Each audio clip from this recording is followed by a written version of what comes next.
After returning to office in January 2025, President Donald Trump quickly reinstated aggressive trade policies, with a primary focus on key U.S. trading partners, particularly China. On February 1, 2025, he signed a series of executive orders that imposed a 10% tariff on all Chinese imports, set to take effect on February 4, 2025. The administration argued that these measures were necessary to address national security concerns and counteract what they described as China's unfair trade practices. The decision was met with mixed reactions across the globe, with analysts warning that it could have severe consequences for the global economy. Some applauded Trump's stance on protecting American interests, while others feared it could lead to retaliation and disrupt established trade routes. Global markets braced for uncertainty as traders anticipated a sharp response from Beijing.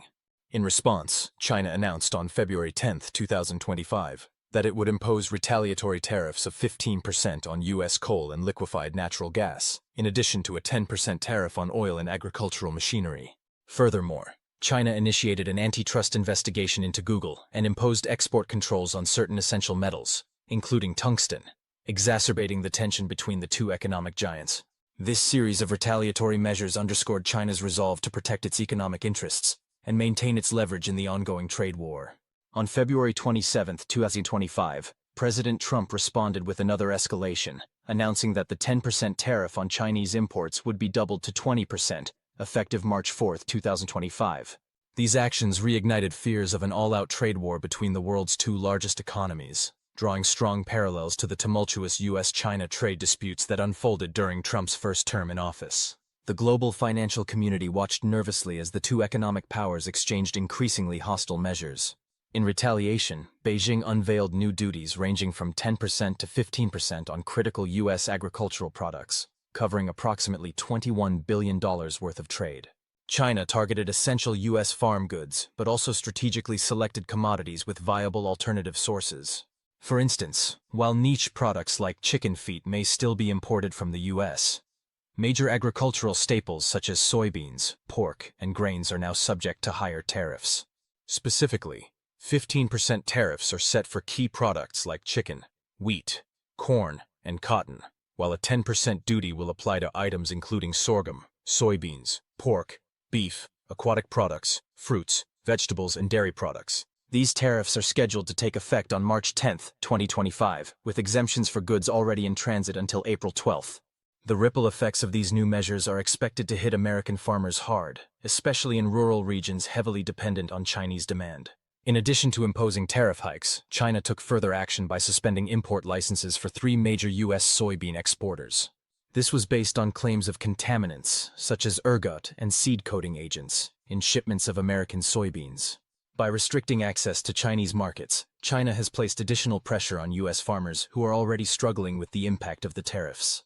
Additionally, China launched its first anti-circumvention probe into certain U.S. fiber optic products, accusing American firms of trying to circumvent anti-dumping measures.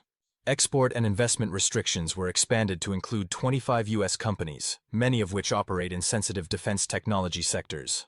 This move serves to both punish U.S. businesses and reduce the flow of critical technologies that could undermine China's national security.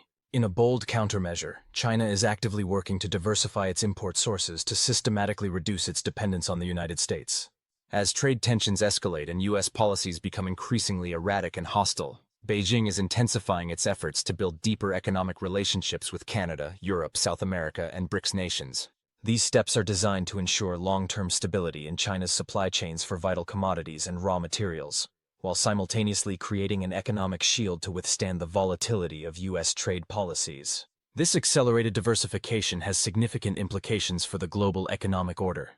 China's strategy is a clear indication of its intentions to minimize reliance on the U.S. and position itself as the central node in a new, multipolar global trade system. As the U.S. becomes more isolationist, China is creating a new economic axis, tapping into new markets that will serve as stable and diverse sources of essential goods. One area where this shift is particularly evident is in Canada's energy exports. In response to U.S. tariffs on Canadian oil and gas, China has emerged as a critical partner. As of March 1, 2025, the U.S. imposed a 10% tariff on Canadian oil and gas imports, prompting Canadian energy producers to seek alternative markets.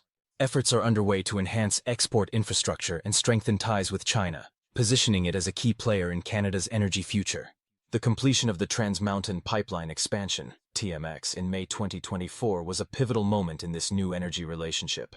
The expansion nearly tripled Canada's crude oil export capacity, increasing throughput from 300,000 barrels per day to 890,000 barrels per day. This enhanced pipeline capacity has given Canada a more direct and efficient route to Asian markets, significantly reducing its reliance on U.S. pipelines and refineries. The TMX project, once viewed as a controversial step in Canada's energy strategy, is now seen as vital in securing alternative energy markets, with China taking a central role. Between May and November 2024, China imported approximately 2.03 billion Canadian dollars worth of crude oil, a dramatic increase compared to previous years. During this period, China accounted for more than half of all crude exports transported via the TMX pipeline. This surge in Chinese demand for Canadian crude underscores a strategic shift in Canada's oil trade, as major Chinese energy firms, including Rongsheng Petrochemical, become increasingly important buyers. This shift is driven by China's desire for a more stable and diversified energy supply, as it seeks to reduce its reliance on the volatile Middle East and Russia. Canada's growing energy ties with China align with broader geopolitical and economic trends. With the LNG Canada project, a large-scale liquefied natural gas (LNG) terminal in Kitimat, British Columbia, moving forward, there is additional potential for increased Canadian LNG exports to China. The facility, developed by a consortium that includes Shell and PetroChina, is expected to begin operations in 2025 with an initial export capacity of 14 million tons per annum, with potential for expansion to 26 million tons per annum. This project is poised to strengthen China's position as a key destination for Canadian energy exports, providing an alternative to traditional energy suppliers as China's demand for LNG rises. Beyond infrastructure development, Canada has been working to foster direct trade relationships with China. In November 2024, Canadian Indigenous business groups participated in trade missions to China to establish long-term partnerships in the energy sector. These initiatives, led by organizations like the Canada-China Business Council Indigenous Trade Mission, reflect a broader effort to ensure that Indigenous communities benefit from Canada's growing role as an energy exporter to Asia. As Canada navigates an increasingly complex and competitive global trade environment, its deepening energy relationship with China is set to continue expanding. The U.S. tariffs are creating barriers to traditional energy trade routes, pushing Canada to prioritize alternative markets. As China takes on a more dominant role in global energy markets, Canada is positioning itself as a crucial player in this new economic landscape. These developments are set to reshape global trade dynamics in the coming years, ushering in a new era of multipolar trade relationships. Canada's strategic investments in pipeline infrastructure and LNG capacity, combined with rising Chinese demand, are paving the way for a more diversified and resilient energy export strategy. China is increasingly turning to European markets for its meat imports, particularly pork, as it seeks to diversify its supply sources and reduce its reliance on American products. This shift has been driven by ongoing trade tensions between the U.S. and China, with China imposing tariffs and restrictions on U.S. agricultural exports in retaliation for U.S. trade policies. As a result, Chinese importers are expected to significantly increase their purchases of pork and other meat products from European Union countries, especially from major suppliers like Spain and the Netherlands. European meat has become a reliable and high-quality alternative to American products, making it an attractive option for Chinese buyers. The EU's established supply chain, strict food safety regulations, and high production standards have made European pork producers key suppliers to China. Spain has emerged as a dominant exporter, benefiting from advanced processing facilities and strong government support for international trade. Similarly, the Netherlands continues to be a major player, leveraging efficient farming practices and a robust trade network.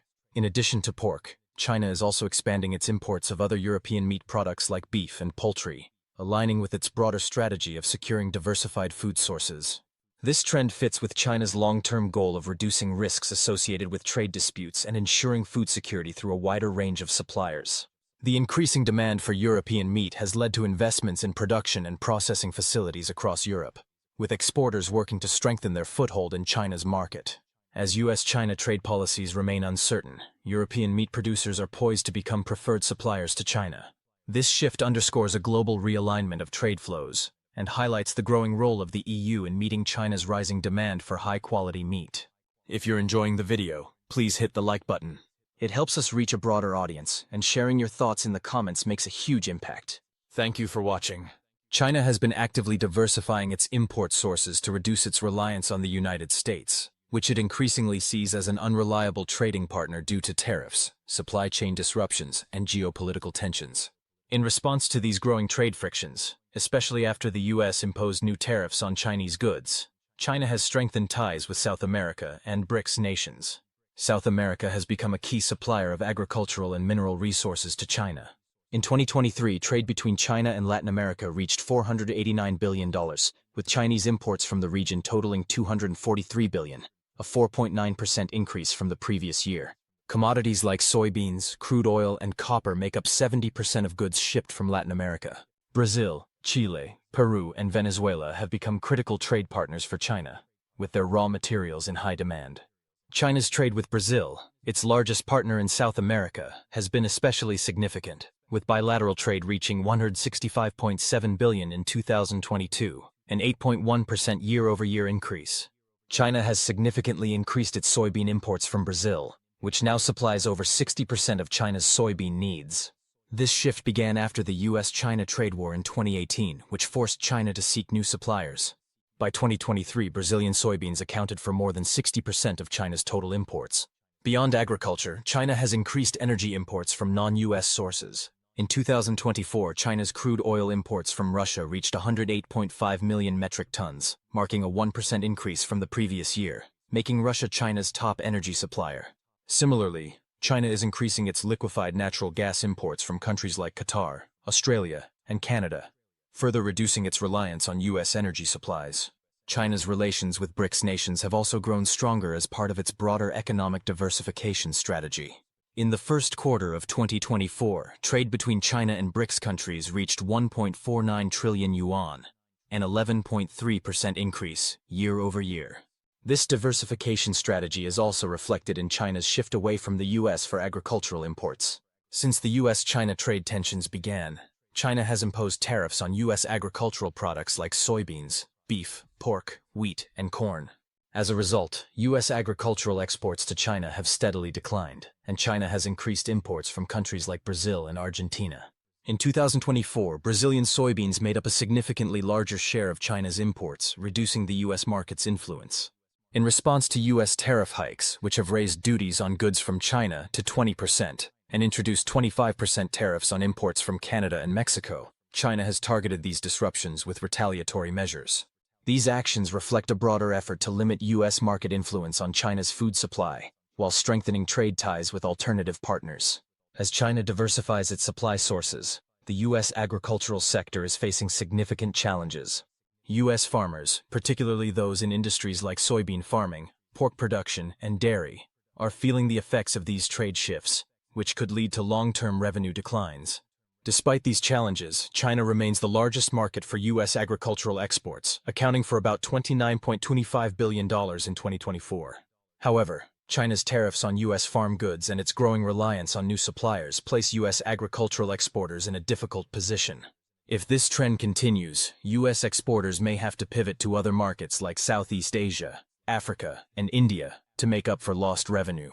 But these markets present new challenges, including lower purchasing power and the need for different pricing structures, marketing strategies, and logistics. This shift toward diversifying trade partners is having profound effects on global trade flows and long-term geopolitical alignments.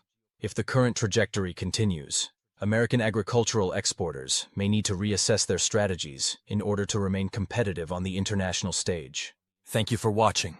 If you found this video insightful, we'd appreciate your support by liking and subscribing to stay connected. Your support is invaluable to us. You can check out another video on our channel now on the screen.